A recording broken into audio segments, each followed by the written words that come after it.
నమస్తే, welcome to Zee TV media. నేను మీ అంజీ. అయితే నాగర్ కర్నూలు జిల్లాలోని తెల్కపల్లి మండల్ గౌరవరం విలేజ్‌లో ఉన్నాము. ఇక్కడ ఎస్సీలకు రావడం జరిగింది రిజర్వేషన్. ఇక్కడ గ్రామ ప్రజలు ఎటువైపు మొగ్గు చూపిస్తున్నారనేది ఇక్కడ బీఆర్ఎస్ నాయకులున్నారు. వాళ్ళతో మాట్లాడదాం. చెప్పండన్న, ఏ పార్టీ గెలిచినా 2 నెలలలోపో, 6 నెలలలోపో స్థానిక ఎలక్షన్స్ పెడతారు. కానీ ఈ కాంగ్రెస్ పార్టీ వచ్చిన తర్వాత 2 ఏళ్ల తర్వాత ఇప్పుడు స్థానిక ఎలక్షన్స్ వచ్చినాయి. ఈ 2 నెలల్లో ఎట్లా అనిపించింది మీకు?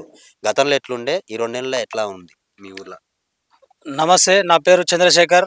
నాది వచ్చేసి గౌరారం, తెల్కపల్లి మండలం, నాగర్కల్ డిస్టిక్. హ్మ్. అయితే ఇంకా బీఆర్ఎస్ ప్రభుత్వం ఇంతకుముందు చేసిన అభివృద్ధి పనులు హ్మ్. చాలా మంచిగా ఉండేటివి. హ్మ్. అయితే ఇప్పుడు రేవంత్ రెడ్డి వచ్చినాక హ్మ్. ఎలక్షన్ అనేది, సర్పంచ్ ఎలక్షన్ అనేది ఎంత 2 ఏళ్ళకు అయినా కానీ ఇంతవరకు సర్పంచ్ అనే ఎలక్షన్ జరగలేదు. హ్మ్. 6 నెలలలోపు జరిగే ఎలక్షన్ 2 ఏళ్ళుగా జరిగింది. హ్మ్. అలాంటిది చాలా వెనుకబడి పోవడం వల్ల హ్మ్. ఇప్పుడు 2 ఏళ్ల తర్వాత సర్పంచ్గా వచ్చింది. హ్మ్. ఆ వచ్చిన అవకాశాన్ని మాకు ఎస్సీ రిజర్వేషన్గా వచ్చింది మాకు ఇక్కడ. హ్మ్. ఆ రిజర్వేషన్లో మా గ్రామ ప్రజలు నన్ను ఎన్నుకోవడం జరిగింది. హ్మ్. నేను బీఆర్ఎస్ తరఫు నుంచి నేను పోటీగా అర్హునైనా. హ్మ్.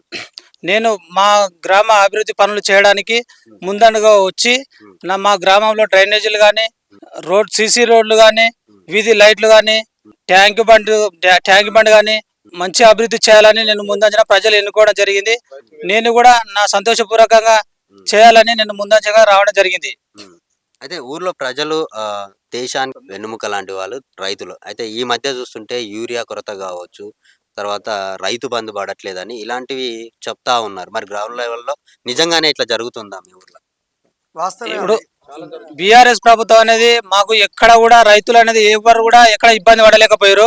ఇప్పుడు ఈ రేవంత్ రెడ్డి అనే ప్రభుత్వం వచ్చినాక, కాంగ్రెస్ ప్రభుత్వం వచ్చినాక యూరియా అనేది ప్రతి రైతు బాధపడుతూనే రోజు కన్నీళ్లతోటి ఇంటికి రావడం జరుగుతుంది. ప్రతి రైతు పోయి 2-3 గంటల సేపు వెయిట్ చేసి లైన్ నిలబడి అదే 2 బస్తాలు తీసుకొని రావడం వలసి వస్తుంది. ఒక ఎకరాకు 5 బస్తాలు పడేది ఒక 2 బస్తాలు మాత్రమే వస్తుంది. చాలా అతి దారుణంగా జరిగిపోతుంది. అదే బీఆర్ఎస్ ప్రభుత్వం ఉన్నప్పుడు వాళ్ళకు ప్రతి రైతుకు ఎంత కావాల్సిన పిండి సరుకులు కావాల్సిన అంత తీసుకొని వచ్చేది. ఇప్పుడు ప్రతిసారి ఇబ్బంది పడుకుంటూ వస్తురు. మేము గెలిచిన తర్వాత మా ఊరి అభివృద్ధి పనులు, హ్మ్. సీసీ రోడ్లు కానీ, వీధి లైట్లు కానీ, డ్రైనేజీలు కానీ, హ్మ్. ట్యాంక్ బండి సమస్య ఉన్నా కానీ, హ్మ్. ప్రతి ఒక్కటి ఏ సమస్య ఉన్నా మా ప్రజలకు నేను ఎన్నెముకగా ఉండి వాళ్ళకి ఏమైనా బాధలు వచ్చినా, కష్టాలు వచ్చినా, ఏదొచ్చినా నేను వాళ్ళ ఎన్నెముకగా ఉండి నేను వాళ్ళని ఆదుకోవాలని ముందుకు సాగాలనుకుంటున్నా. ఓకే. చెప్పండన్న, మీరు చెప్పండి. ఎట్లా ఉంది ఊరి పొజిషన్ ఎట్లుంది? ఎందుకంటే ఈ 2 ఏళ్లుగా చూస్తుంటే ఎటెళ్ళినా రోడ్లు బాలేవంటా ఉండ్రు. మోరీలు సరిగ్గా నీట్‌గా లేవంటుర్రు. మరి ఇప్పుడు ఒక ఈ సెంట్రల్ నుంచొచ్చే ఏదైతే ఫండ్ ఉందో దాని ఎనికిపోతుందేమో అని జెప్పేసి స్థానిక ఎలక్షన్‌లు పెట్టారని కొంతవరకు వార్తలొస్తా ఉన్నాయి. ఇది ఎంతవరకు నిజం అంటారు? ఇది వాస్తవమే అన్న. అయితే జరిగిన విషయం ఏందంటే కేంద్రం నుంచి రావాల్సినటువంటి 15th ఫైనాన్స్ డబ్బులు హ్మ్. మన ఈ 2000 జనాభా ఉన్నటువంటి గ్రామం ఇది. తక్కువలో తక్కువ 25-35 లక్షలు నష్టపోయినాం మనం. హ్మ్. రేవంత్ రెడ్డి ఇట్లా డిలే చేయడం వలన హ్మ్. 25-30 లక్షలు నష్టపోయినాం మనం. హ్మ్.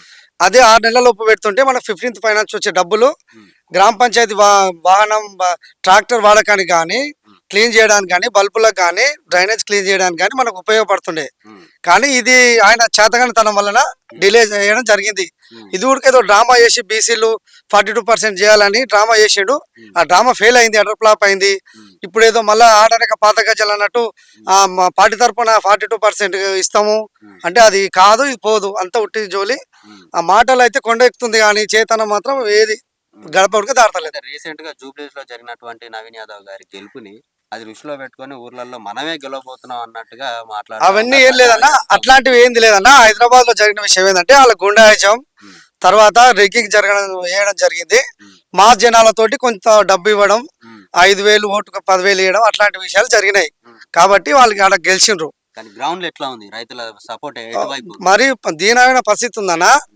ఇప్పుడు పోయిన యాసంకి బోనస్ 500 రూపాయలు ఇస్తున్నారు. హ్మ్. ఇప్పటికి కూడా ప్రత్యక్ష సాక్షులు ఉన్నారు మా ఊళ్ళో. 10 మంది రైతులను తోలుకొస్తారు కావాలంటే. హ్మ్. ఈ పోయిన యాసంగిలా హ్మ్. దాదాపుగా 1000 క్వింటాలు మా ఊరు నుంచి పోతే హ్మ్. ఇప్పటికీ 500 బోనస్ ఒక్కరికి పడలేదు. హ్మ్.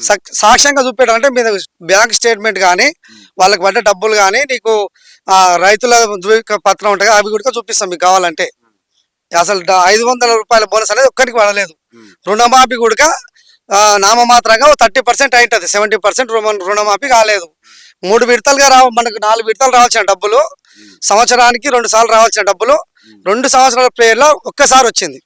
ఇది వాస్తవం.